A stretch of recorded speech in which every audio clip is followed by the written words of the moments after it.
Good morning, students. Again, welcome back again to the new session of learning. Okay, with me, your Neha ma'am.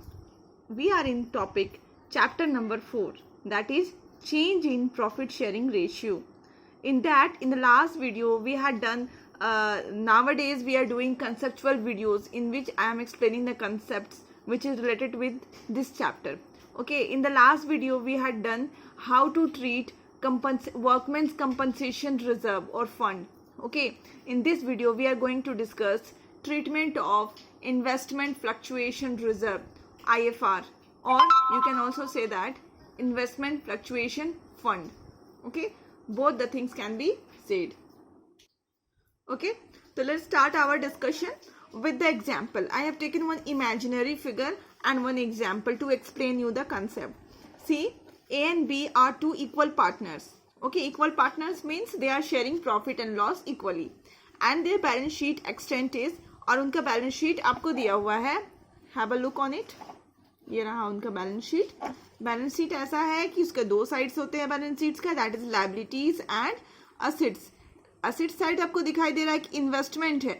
Okay, investment यहाँ पे है 6 लाख का investment है.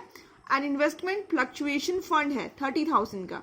Okay, तो अभी ये सब टर्म्स पहले हम लोग समझ लेते हैं कि होता क्या है ये सब टर्म्स. ओके, इन्वेस्टमेंट मतलब होता है कि हम लोग क्या करते हैं, कभी कभी हमारे पास अगर एक्स्ट्रा पैसा एक्स्ट्रा मनी थोड़ा सा होता है तो हम लोग उसको इंक्रीज होने के लिए मार्केट में. ओके, तो अब जितने भी टर्म्स लिखे हुए हैं उसको हम लोग पहले समझ लेते हैं.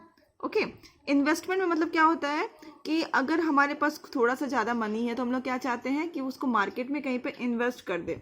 ओके, आपने इन्वेस्टमेंट टर्म्स को अपने रियल लाइफ में बार बार सुना होगा, ऐसा नहीं है कि आप पहली बार सुन रहे हो. ओके, तो इन्वेस्टमेंट हम लोग किसी में भी कर सकते हैं. सपोज हम लोग कहाँ कहाँ इन्वेस्टमेंट कर सकते हैं, लैंड खरीद सकते हैं. ओके, शेयर्स खरीद सकते हैं, सिक्योरिटीज़ खरीद सकते हैं.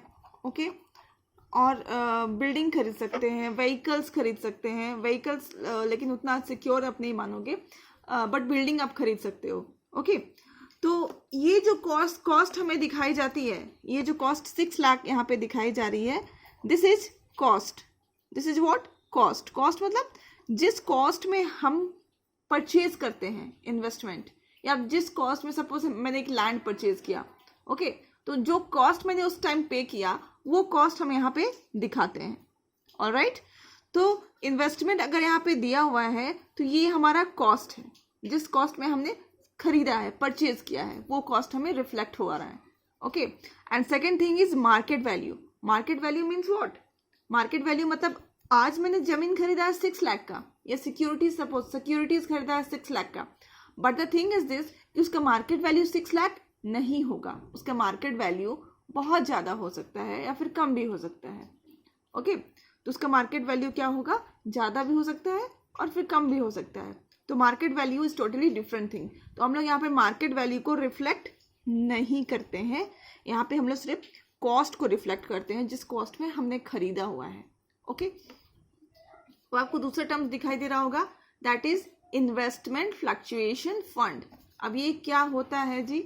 ये होता ये है कि आपने जो इन्वेस्टमेंट खरीदा है दैट इज 6 लाख का, उसमें कुछ भी उतार या चढ़ाव हो सकता है. मतलब हो सकता है कि उसका प्राइस राइज हो जाए 2 महीने बाद या तो 1 साल बाद. ओके, अगर प्राइस राइज हो जाती तब तो आपको कोई प्रॉब्लम नहीं है, आप तो बहुत अच्छे कंडीशन में हो जाते हैं, आपको बहुत खुशी मिलती है.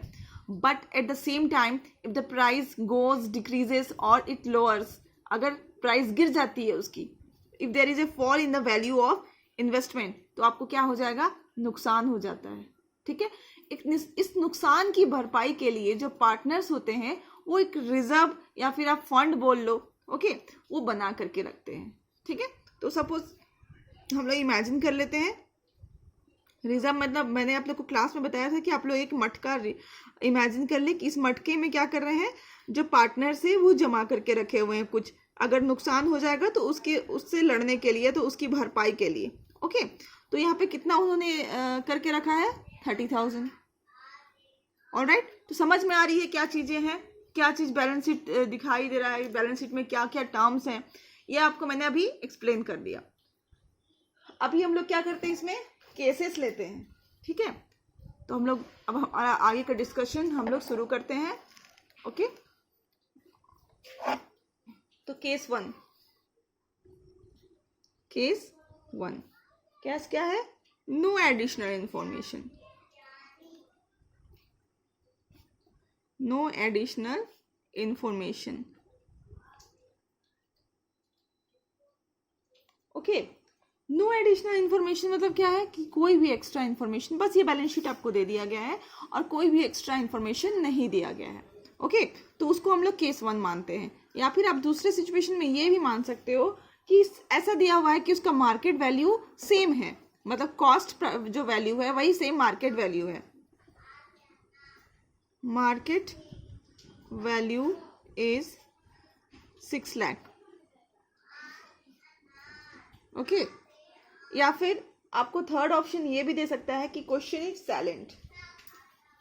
ओके, क्वेश्चन इज साइलेंट मतलब कुछ भी क्वेश्चन में नहीं बताया गया, बस आपको ये दे दिया गया है इतना पार्ट।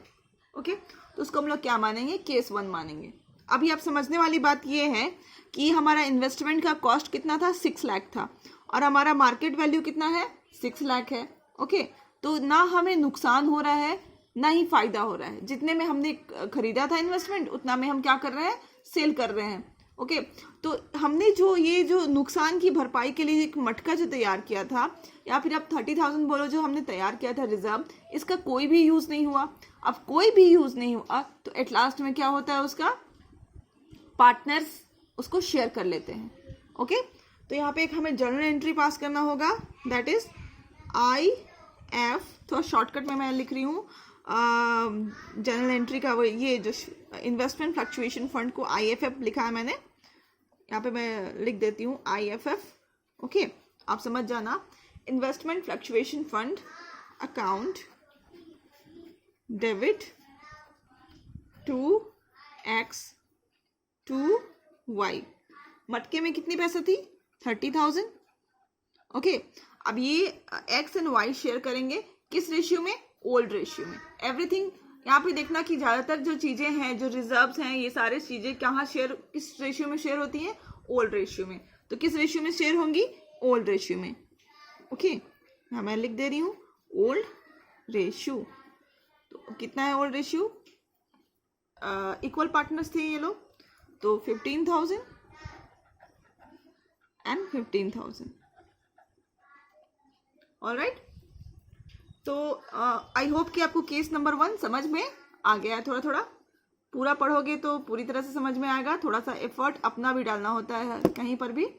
ओके, तो अब हम लोग चलते हैं केस नंबर 2 के तरफ। केस 2 है market value of investment is 5,80,000. Okay, what is the market value? 5,80,000. देखिए, हमने कितने में खरीदा था? 6 लाख में खरीदा था। ओके, कितने में खरीदा था? 6 लाख में खरीदा था। अभी उसका मार्केट वैल्यू कितना हो गया? 5,80,000 हो गया। ओके, मतलब कितना हो गया? जो हमारा मार्केट वैल्यू से 20,000 कम में आ गया। ठीक है, तो अब इसके लिए हमें जर्नल एंट्री क्या पास करनी पड़ेगी वो देखते हैं हम लोग। सब ठीक है, सबसे पहले तो हम देख रहे हैं, आपस में बात कर रहे हैं कि हमारे पास जो IFF जो हमने बना रखा है रिजर्व, उस पे कितना था? ओके, उसमें कितना था? 30,000 था। ठीक है, अब यहाँ पे हमें नुकसान कितने की हुई है? 20,000 की, मतलब 20,000 तो हम यूज कर लेंगे। ठीक है, इसको बोल देंगे टू इन्वेस्टमेंट। ये हमारा क्या है? ये एक तरह से लॉस है जो इन्वेस्टमेंट में हो गया। ओके, टू इन्वेस्टमेंट हमने कितना यूज किया? 20,000। ऑलराइट, अब 20,000 यूज कर लिया, अब हमारे पास फिर भी कितना बचता है? 10,000। ओके, अब ये जो 10,000 बचा हुआ है ये आपस में पार्टनर्स पे बढ़ जाएंगी। 2x sorry x and Y मैंने लिख रही हूँ, ए एंड बी थी, okay, but doesn't matters, A and 2b, okay. Again इसको हम लोग किस में बांटेंगे, ओल्ड रेशियो में बांटेंगे,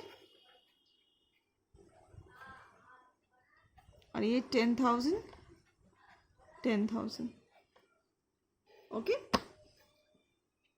तो ये था हमारा केस नंबर 2, जहां पे हमने देखा कि हमारा जो इन्वेस्टमेंट है वो मार्केट वैल्यू से थोड़ा नीचे चला गया है, ओके। अब हम चलते हैं केस नंबर 3 की तरफ।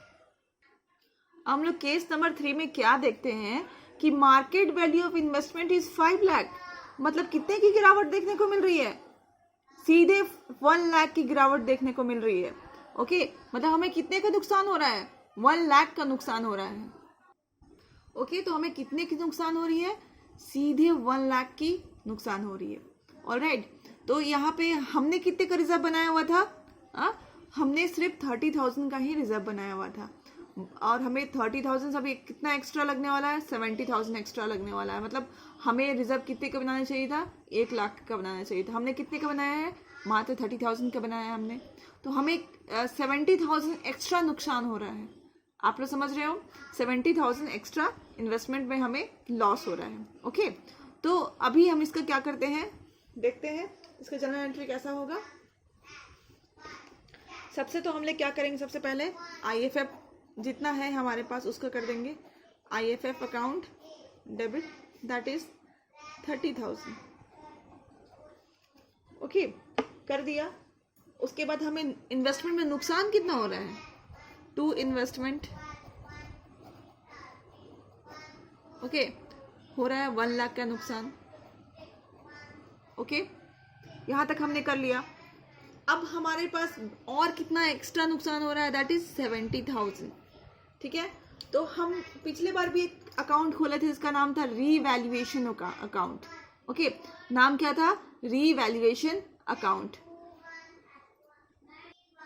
तो हमारा क्या हो रहा है, जब भी हमें कोई नुकसान होता है, क्यों कोई नया नुकसान होता है, something new loss arises, okay, some new loss arises, in that case we open one account that is called revaluation account, okay। मतलब कहने की मतलब ये है कि जब भी हमें कोई नया नुकसान होता है तो हम लोग रीवैल्यूएशन अकाउंट को डेबिट करते हैं, और जब हमें कोई नया इनकम हमारे पास आता है तो हम लोग रीवैल्यूएशन अकाउंट को क्रेडिट करते हैं। इसके बारे में हम लोग डिटेल में पढ़ने वाले हैं, बट हम लोग अभी यहाँ पे थोड़ा सा नोट में मैं लिखवा देती हूँ। If any new loss arises, then we debit revaluation account. At the same time,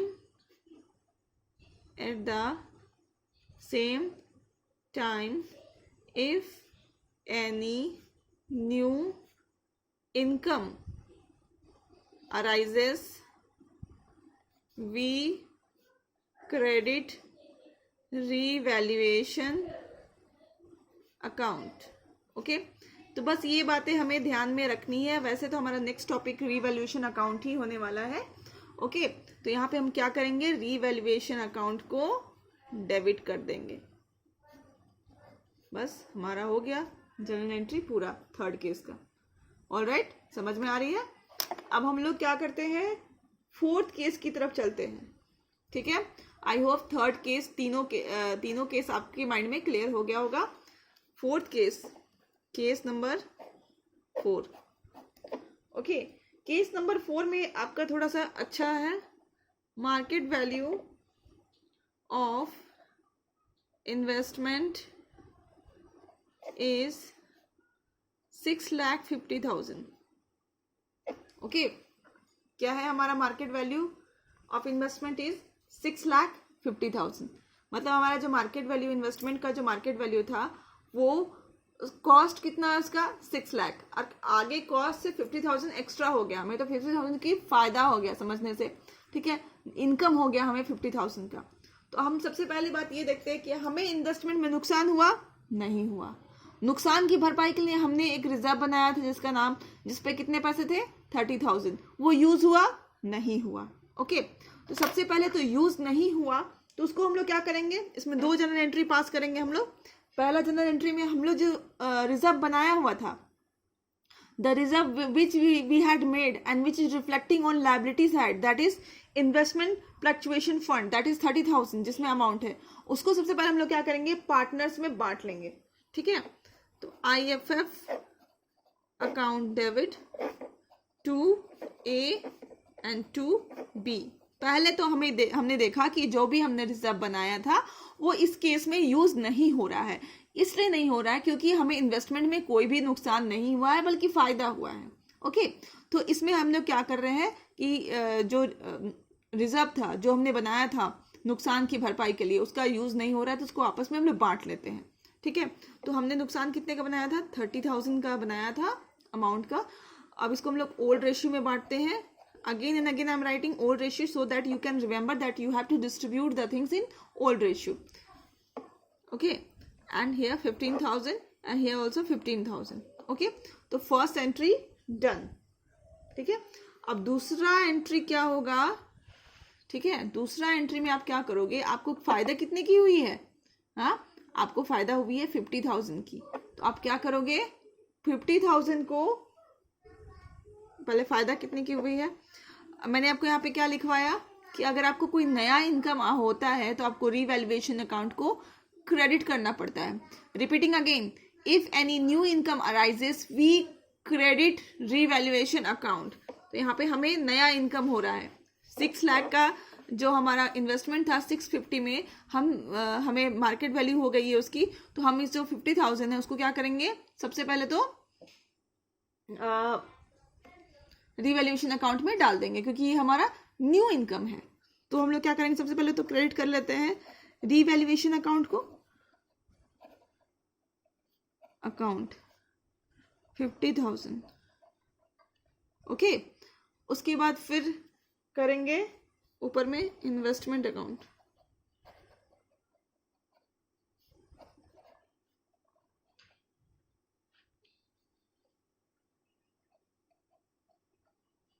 okay और इसका नरेशन होगा बीइंग